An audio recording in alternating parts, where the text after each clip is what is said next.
You decided to lock in on your finances, and that is commendable. What happens when life gets hard, distractions set in, and progress feels slow? When there are major things standing in your way, take your control back and overcome every single obstacle that is standing in the way of you reaching financial success.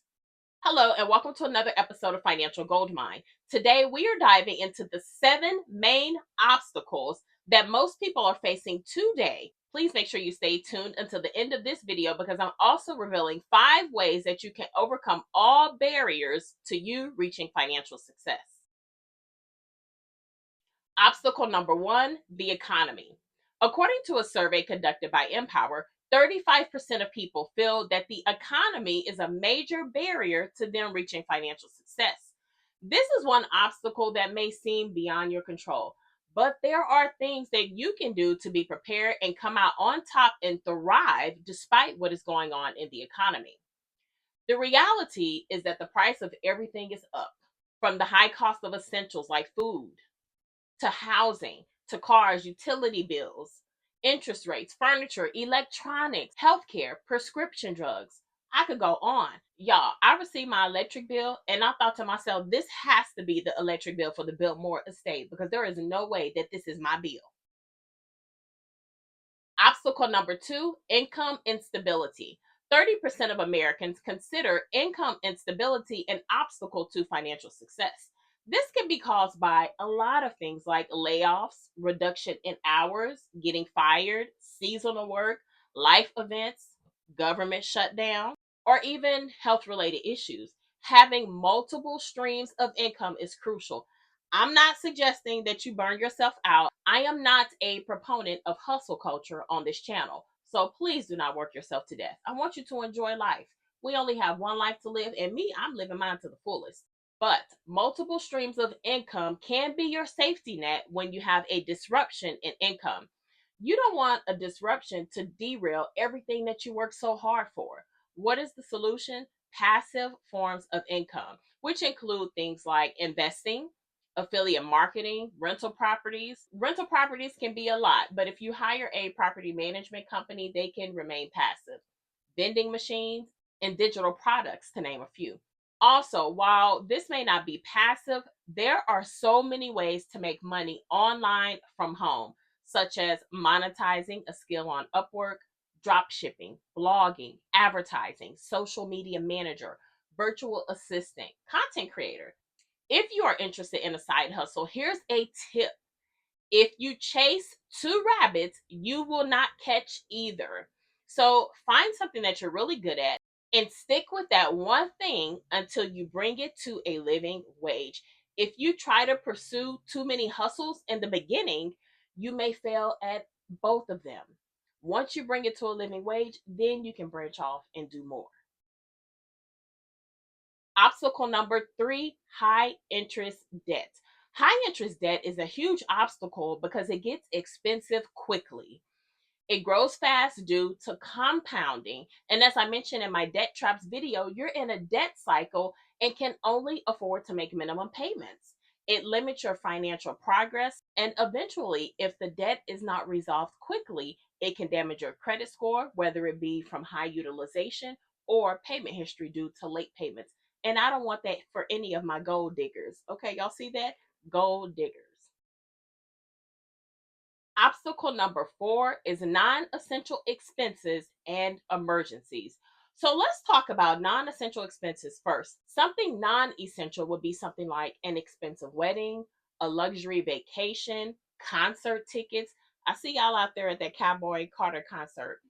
This is something that is an easy fix. We don't always want to let go of things that are non essential, but during the great lock in, you must focus and stay focused and be willing to let those non essential items go.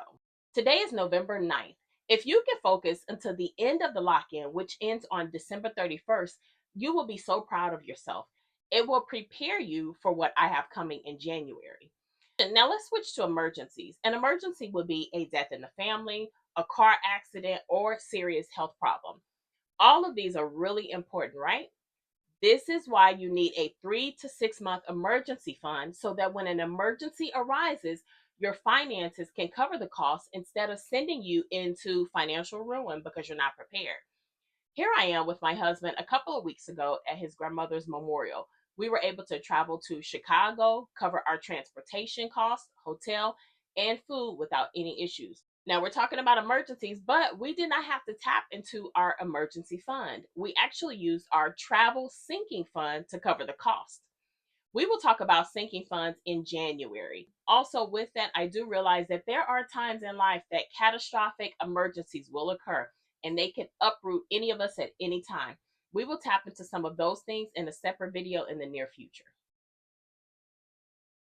Obstacle number 4, no clear financial goals. Now, I know that's not any of my goal diggers because you all have financial goals, but some of you may be new here. If you do not set financial goals, you will have lack of motivation, lack of purpose, and structure for your money. It will lead to overspending and debt accumulation. You will fail to plan for emergencies and you will miss a lot of opportunities to invest and build wealth for the future. Because guess what? Retirement is coming. It may not seem like it now, but it comes quick. Ask me how I know. I'm not there yet. I'm not there yet. I'm still a little young, but it's coming. If you do not set financial goals, you will be stressed out and make poor decisions when it comes to your finances. Instead of being proactive with your finances, you will be more reactive and work against yourself. I don't want that for you. Obstacle number 5, we are in the biggest sales seasons of the year. From now until the end of the year, some of the biggest distractions will be placed in front of you. Companies are pulling out all the stops. Any obstacle that they can place in your way, they are spending millions of dollars just to get your money. They are offering sales and discounts to encourage impulse spending. They want you to purchase it quick without any thought. What? 50% off? Oh, oh.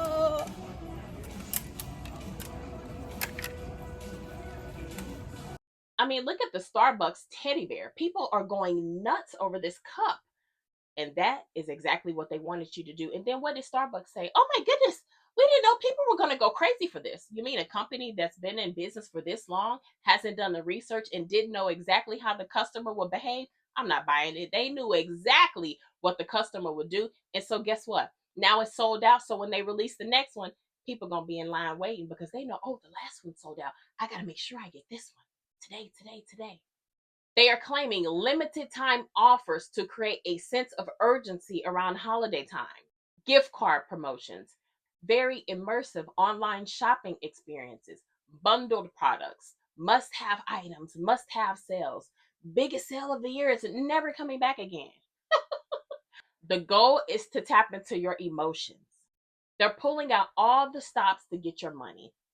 Listen, you work your butt off. If you have planned and set aside money for this time of the year, then you plan very well, and that is wonderful. But if it's going to cause you to go into debt or tap into your emergency savings, then be very careful because I do not want any of you going into 2026 with regrets or with a lot of holiday debt. In January, we will set up our sinking fund so that you're prepared for whatever happens during the year. So if Black Friday is your thing or holiday shopping, the time to start preparing for that is January or prior to this big event, but certainly not at the last minute. Obstacle number 6 is you.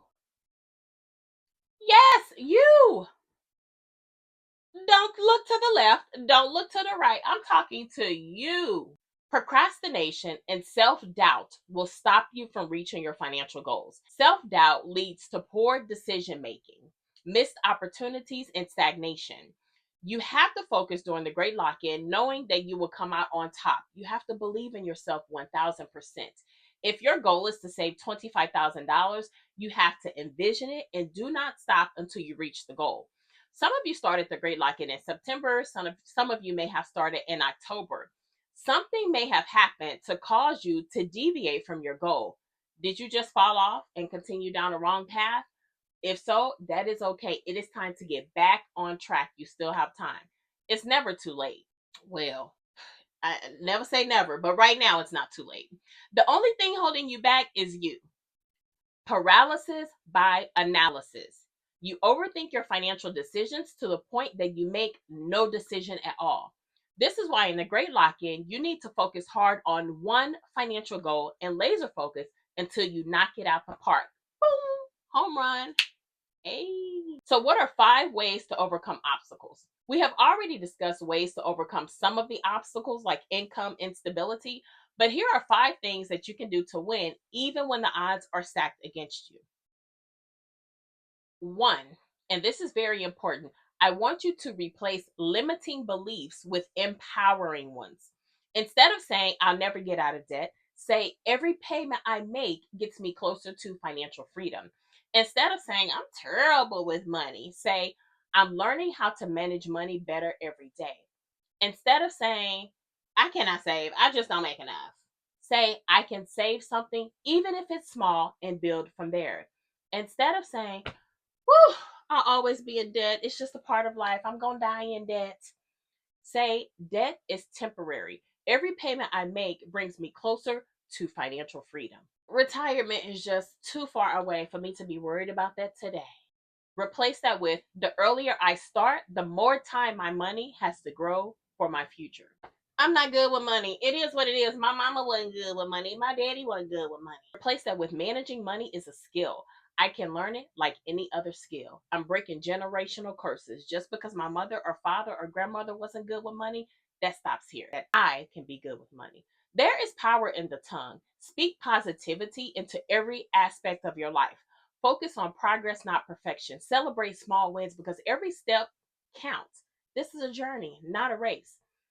And also watch YouTube channels like this because we help build you up and motivate you to get out of your situation versus tearing you down and talking negative to you. Nobody needs negativity in their life. You have to visualize financial freedom. What does it look like? What does it feel like? What are you doing to make that happen for yourself? 2, track your expenses for 2 to 3 months straight and determine where exactly is your money going. This will help you with step number 3. 3, look for areas in your life where you can cut back on non essential expenses. For example, I cut back in every single category. So here are some things that I cut back on: beauty and makeup. I'm using what I have. I don't buy a new mascara until the one that I have runs out. Home decor. This is the season where everybody is switching up from the pumpkins and now they're bringing out the gingerbreads. I keep the same decor all year long. Stationery. Does it look like I need any more planners? I stopped buying them. Subscription services, I have cut all the way back. Candles, I don't need any more candles.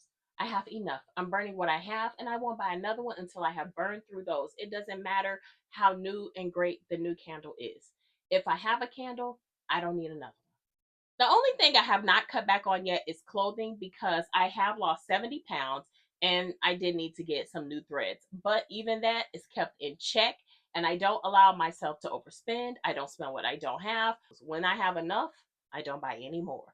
I don't walk around the mall aimlessly to shop. Now, y'all see me in those malls getting my content, and I leave with absolutely nothing most of the time. When I go to stores, I have a list. If I go to Sephora, I'm there for one item, maybe two. I leave with that one item or maybe two, and sometimes I leave with nothing because that one item was not what I thought it was. Next, you want to find ways to lower bills. It is not possible with every bill, but this year I was able to save money on car insurance and streaming services. For me, that is a win.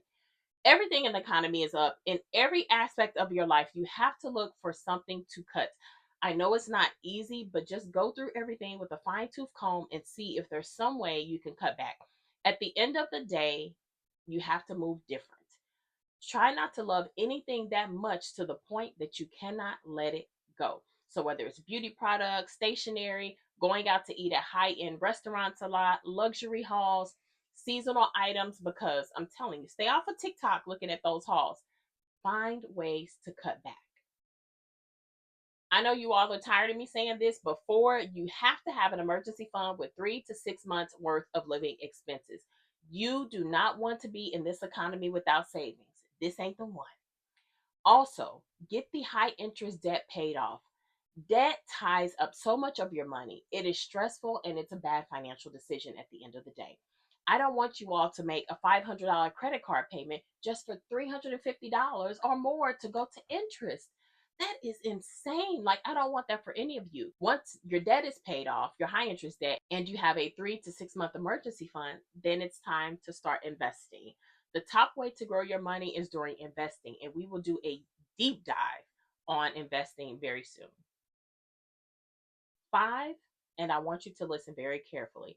The bottom line, in order to survive in this economy or any other economy and overcome a financial setback or emergency, is to have a strong financial foundation. There's no way around it. A strong financial foundation is a strong, stable base that supports your entire financial life. Think about it like the foundation of a house. Without a strong foundation, everything will crumble. What are the pillars of a strong financial foundation? Budgeting, eliminating high interest debt, saving, emergency fund, investing, protection, retirement. Okay? You have to do your part and do everything in your power to make sure that you are secure. Staying locked in isn't about being perfect, it's about refusing to give up. Challenges will come, budgets will break, emergencies will hit, motivation may even fade. But this is where your discipline steps in and your commitment is tested. Discipline steps in when there's no motivation. When it's uncomfortable, keep going and prove to yourself that your future matters more than your frustration. Staying locked in means believing in the version of yourself that's already debt free, financially confident, and in control. Knowing that you've already made it through and accomplished your finance goals. Every small decision you make today is shaping your financial freedom for tomorrow. I have a lot of videos to get out as we head into the biggest shopping of the season of this year. I'm a little bit behind. I do apologize. We went to Mexico for a wedding. I came back and was sick, and then we had my grandmother's funeral. So I am a little bit behind, but the videos are coming. I have the Great Lock In Part 3 coming at the end of this month, and then Part 4 in December. So please make sure that you're subscribed because you don't want to miss any videos, and you want to get ready now because y'all are not ready for what I have for you coming in January. This lock in will prepare you for what's coming in January. I want you to lock in and finish strong. If you found this video helpful, don't forget to like, subscribe, and hit that notification bell to never miss out on any financial education. Are there topics that you would like to see on this channel, or do you have questions? Drop them in the comments and I will gladly help. Thank you so much for watching, my gold diggers, and I'll see you in the next one.